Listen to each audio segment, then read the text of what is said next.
बुधवार पेठेतील वेश्यावस्तीत बेकायदा वास्तव्य करणाऱ्या बांगलादेशी तरुणीवर कारवाई न करणारी फराज खान पोलीस ठाण्यातील महिला कर्मचारी निलंबित करण्यात आली. तिने वरिष्ठांना माहिती न देता तरुणीकडून पैसे घेतल्याचा आरोप आहे आणि या घटनेच्या पार्श्वभूमीवर पुणे पोलिसांनी बुधवारी मध्यरात्री बुधवार पेठेत मोठे कोम्बिंग ऑपरेशन राबवले.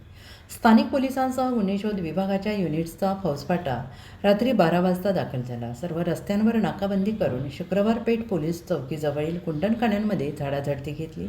महिला पोलिसांनी 50 घरातील महिलांची चौकशी केली. अंमली पदार्थ विक्री, जबरदस्तीने वेश्याव्यवसाय आणि बांगलादेशी महिलांचे बेकायदा वास्तव्य या मुद्द्यांवर संशयितांनी विचारले.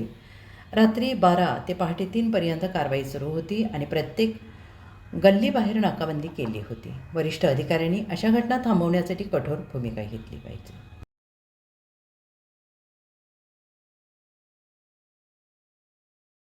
साप्ताहिक पोलीस वॉरंटच्या स्थानिक बातम्या आणि व्हिडिओ नक्की पहा. लाईक करा, शेअर करा.